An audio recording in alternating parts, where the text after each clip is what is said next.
Hi, my name is Alec Ficho, and today I'm going to talk to you about the UEFA Champions League tournament. It's one of the largest tournaments in the world every year. It's one of my favorites to watch. And televised, it's behind the FIFA World Cup, how popular it is. So what is the Champions League? The Champions League is a tournament that consists of 32 teams, 8 groups with 4 teams in each. And it's only teams that consist in the region of Europe. They all play to win the one trophy.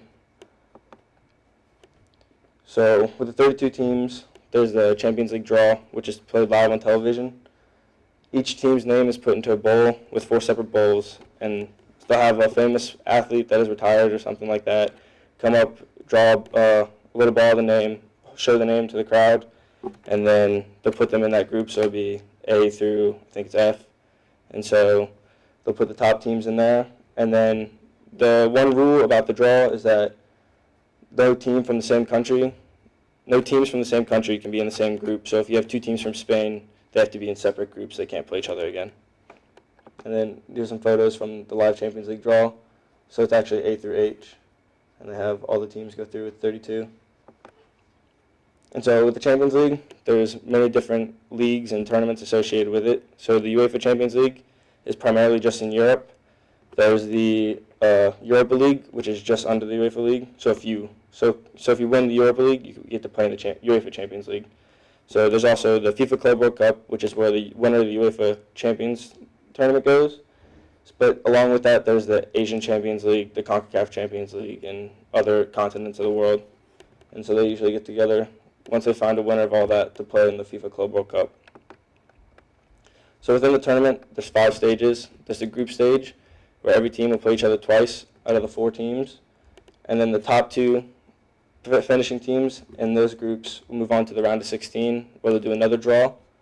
And then once that, it'll go into the quarterfinal where you play twice, and then semifinal where you play twice. The only game that is played once is the final. So as well as the round of 16, they'll play twice.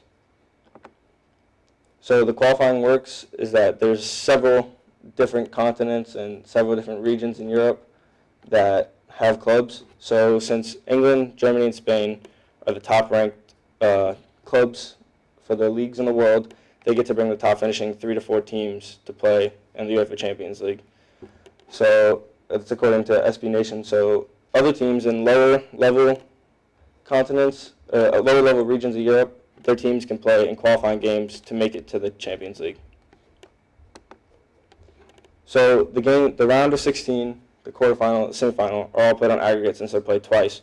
What that means is that they play the best of 2 games pretty much. So if somebody wins the first game 2-1 and the other team wins the next game 2-1, that overall makes it around 4-4 or 2-2, something like that. So the scores will be even. So then they'll either go, whoever wins will be whoever has the most away goals. But if the away goals are tied, then they'll go into penalty kicks, which is like a shootout where everybody will get to shoot and see who scores.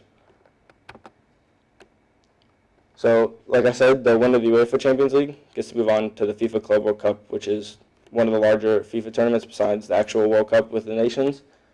And as well as the Europa League winner gets to go to the UEFA Champions League, but they don't get to go into the they don't get to go to the FIFA Club World Cup because they're in one of the lower leagues, so they have to earn their way to the FIFA Club World Cup. So some notable winners of the tournament is Real Madrid with 11, which is my favorite club. AC Milan with 7, Barcelona with 5, Bayern Munich with 5, and Manchester United with 3. And all these clubs have great history and a lot of famous players that come out, and usually it's the top players that do the draw are primarily from those teams that have won the Champions League before because they know what it takes to win. And so the most recent winner is Real Madrid when they won their 11th title in 2016 at Milan. And so here's some finals. This game actually ended 1-1 and went into PKs at the end. So they had the deciding penalty, and a famous player like Ronaldo that most people have heard of scored the winning PK, and that's how they won the tournament. It was also Zinedine Zidane's first year with the club as coach, and he had won the tournament previously with Real Madrid 3 times, so it probably felt good as a coach to win it with his team. So, like I said, the last one was played in Milan, but the tournament is played in a different city every year.